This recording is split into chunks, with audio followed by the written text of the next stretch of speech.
Rexon, Hi, we're around the fire again. Yeah, Let's good. shake each other's hand because I think it's becoming a tradition around the fire. And nice. Very welcome to Fireside Sunday evening. And yeah, I'm sitting around the fire. There's a few people around here. I think I'll do a quick introduction. Rexon can introduce himself in 2 seconds. But first of all, Angie in the Live Control Center, William in there as well. Hendrik, my very good friend, Hendrik Heil Arendt as we call him behind the camera. Andre Klaassen here as well, another good friend.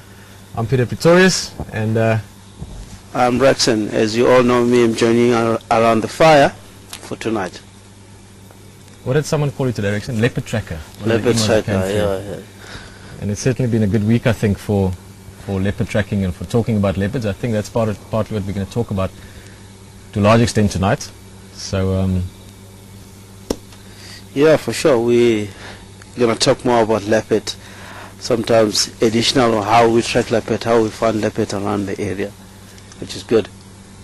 yeah, I think it's just been, sorry, it's been such a rush getting ready for this actually, so I just need to relax a little bit, Rexon, remember we're around the fire. But it's obviously been a fantastic week for leopard. We've had a whole lot of different sightings. Rexon and myself were literally on the way back tonight just thinking about it again, almost sort of reminding ourselves of the leopard highlights of the week, never mind all the other things we've seen as well, which we'll talk about as well. But when did all this start happening with Karula getting on heat? It was about 3 days back. 3 days back, because 4 days back, I believe. The first time when we had the leopard was around here at the camp, and Odo was coming from north, and we were not sure exactly what the leopard up to. But the second day we were able to pick up and know what's going on, because the guys located the leopard, and when we follow up, we ended to find the dominant male leopard. We haven't seen on the camera. The other guy just told us there's other male from the other side. And then I'm trying to remember again. Sorry, I'm just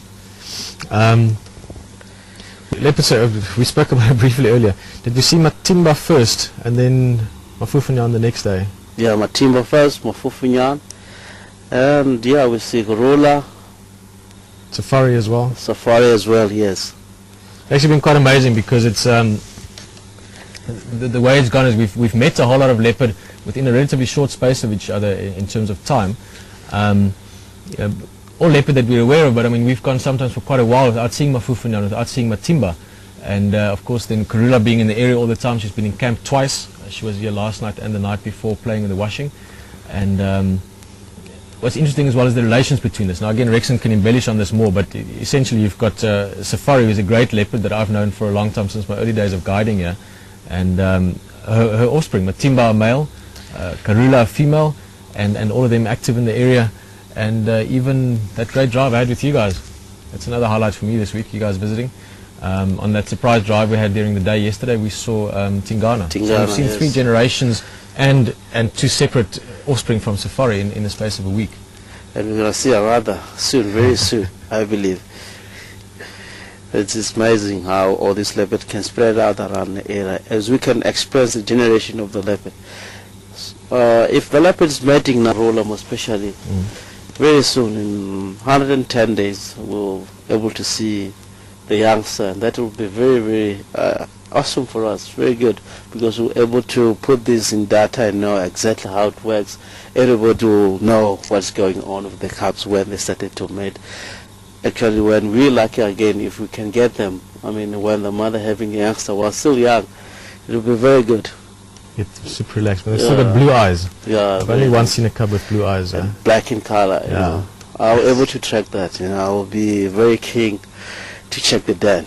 Oh yeah, no, that'll be something. And it's been very special, I think, that has happened around here as well. I mean, we've been sitting here listening at night, every night, making a noise, and so sort of been aware of it around camp. Rexon, sorry, I want you to start telling us a story, because at the moment we sort of feel like we're just talking about the facts of it.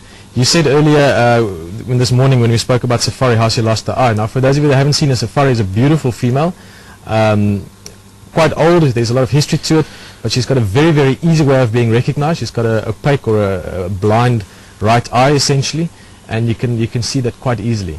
Now, Rexon knows the story of how that happened, and tell us, please. Yeah, as Peter expressed the story early in the morning, just touching that and there, what happens, there was a dominant male that well known from south called Shivati. He was a mafia, you know.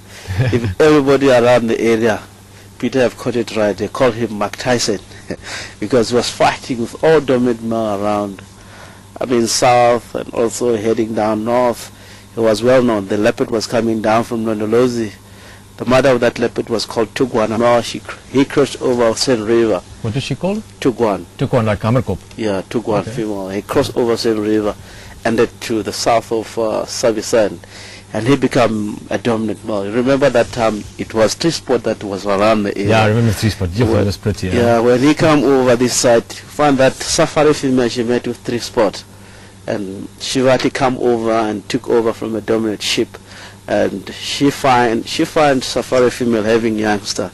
As you know that, and also it's a question, if a dominant male come into the area, find the female having youngster, what's going to happen? Is doing the same as line they do, exactly the same. You know, when he comes there, she found that female having youngster, and the youngster tried to protect the youngster. How she lose the eye from there, from safari female, from Shivati, which is amazing. Yeah, it is, And I Yeah. mean, I'm thinking back 3-4 years now, 4-5 years almost. She was still dominant. She used to be around here a lot. I remember she had Basile and those youngsters. Yeah. They lived here at Gowrie Waterhole and Treehouse Dam, really. She was a very relaxed leopard. Remember that time. She was always around here, she likes marula trees, hanging on a marula. You can drive underneath the leopard, I mean, while she's on top of a marula. She don't mind vehicles. Having people on trekking, she was amazing leopard. You can trek like up to 10-15 meters without realizing you can hear the leopard growling and crouching down, and you know there's a leopard around you, then you back up so easy on that way. She's a very good leopard, gorgeous. I believe that she start to move towards the area. She might settle around like Impala Plains or that area, Treehouse there. Maybe, you'll never know. Yeah, I would be very happy. She's like you say, she's awesome. Yeah. We've actually seen a lot of leopard this week. Sorry, I'm still saying sorry a few times because I'm really just trying to realize that we're just sitting around the fire and chatting. And we've seen, let's do that again, Matimba, Mafufunyan, Safari, Tingana, and Karula. And your Dan was around, we didn't see him. But that's 6 leopards in the space of a week. So look like this week we're doing well with leopards, huh? Yes. I believe if it's like this for the whole 2 weeks, huh? We start to enjoy a lot around here, around the camp. As far as know, Karula, she's coming to the camp. As Peter said, if she have youngster, Peter, I believe she'll bring the youngster and play around washing, and we'll be able to see from here, I believe so. She's a gorgeous leopard, I believe. She's good. Yeah, no, she is. As everyone knows, I mean, I think by far, of all the characters out here, Karula is probably one of the ones I think that's climbed into everyone's heart the deepest. She's a very special cat. We've seen the youngsters growing up. And Rexon, actually, what do you think? What's your take on, are they going to stick around for a little while, Saseka and Tingana? Are they going to leave quite soon, or what do you predict on that? In general, leopard, when have the youngster and the leopard getting independent, it doesn't mean it will have to walk away immediately from the spot. What's going to happen, it will wait for the mother until get the youngster. It's where the mother will start to push them for the safety of the youngster. It will push them very far. If it happens, if the mother loses the youngster in the early stage, it means Saseka and Tingana are still living around the area, but slowly pushing them out. But if the mother is successful on the youngster, on the new youngster, that it will be around very soon, it will mean Tingana and Saseka, they have to push. The mother have to push them away. Maybe they'll settle our neighborhood. Maybe you never know what's going to happen, but it can happen. But if you look at south and how the leopard operates, it really confuses us. If you're down south, there's quite a lot of leopard in the same area.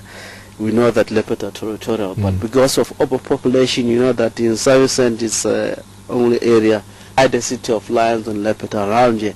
We tend to see leopard sharing territory like that. But it can happen. It can happen. They move out. It can happen. Stay.